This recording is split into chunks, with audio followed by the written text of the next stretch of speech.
Akkam nagaa jirtu hordoftoota daandii barnootaa. Nagaan keenya lafa jirtanitti isin haa qaqqabu. Guyyaa irraa kana immoo barnoota afaan Oromoo keessaa kutaa lammaffaasaa kanan isiniif qabadheen dhufeen jiru sagalee gabaabaaf dheeraa uumuu kan jedhu isiniif qabadheen dhufeen jira. Akkamitti sagalee gabaabaa uumuu dandeenya? Akkamitti sagalee dheeraa uumuu dandeenya? Kan jedhu isiniif qabannee dhufneen jira. Isa kanaaf nu hordofaa. Sabiskiraayib, sheer, foloo gochuudhaan maatii keenya ta'a. Akkasuma namoonni barnoota afaan Oromoo, herrega, Amaariffaa, Ingiliffa namoonni barachuu barbaadan karaa lakkoofsa bilbilaa fuula iskiriinii kanarratti argamu kana nuu bilbiluudhaan barnoota karaa waatsaappii, karaa imoo, karaa zuumii, karaa telegiraamii barachuu ni dandeessu. Isa kanaaf nuu bilbiluu hin dagatinaa. Sagaleen tokko akkamitti uumama yoo jenne warreen kun qubee dubbachiistuudha. Qubeen dubbachiistuu meeqatu jiru? 5tu jiru. A, E, I, O, U.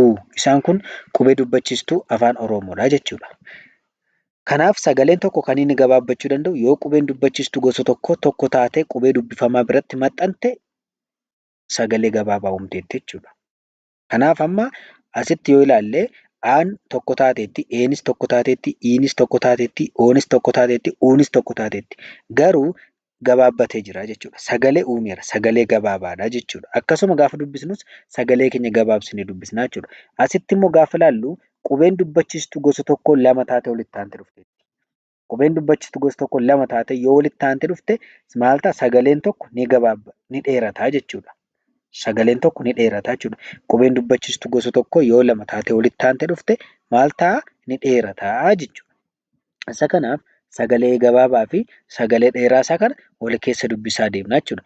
Garuu garaagarummaa isa kanatti ittiin barru tokko ija keenyaan ilaalleeti. Qubeen dubbachiistuu gosa tokko lama ta'ee walitti aanee jira taanaan ni dheerata. Qubeen dubbachiistuu gosa tokko immoo tokko ta'ee jira taanaan ni gabaabbata jechuudha. Inni lammaffaan immoo sagalee keenya irratti adda baafanna. Hafuura keenya irratti adda cita yoo ta'e, ni gabaabbata yoo ta'e, lammaffaan immoo ni dheerata yoo ta'e, hafuura keenya irratti ni dheerata yoo ta'e adda baasnee hubachuu ni dandeenya jechuudha. Gamanumaan gaafa dubbisnu kana na, ne, ni, no, nu, pa, pe, pi, po, pu,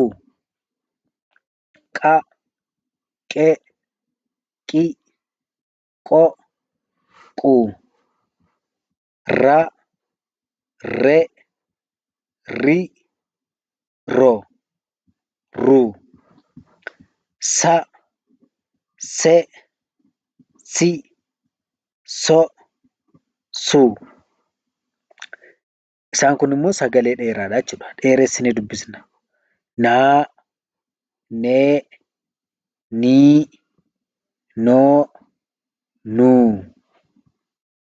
Paa, pee, pii, poo, puu. Qaa, qee, qii, qoo, quu. Raa, ree, rii, roo, ruu.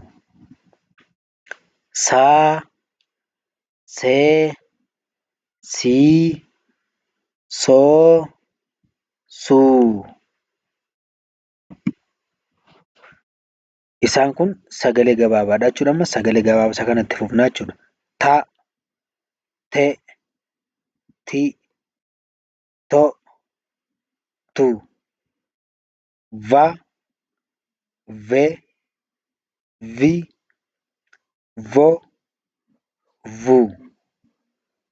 Wa, we, wi, wo, wu. Xa, xe, xi, xo, xu. Ya, ye, yi, yo, yu. Ta, te, ti, to, tu. Va, ve, vi, vo, vu.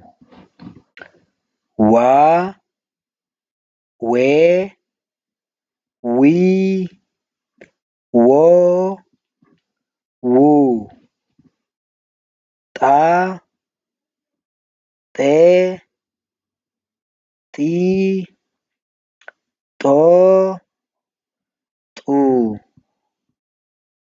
yaa, yee, yii, yoo, yuu.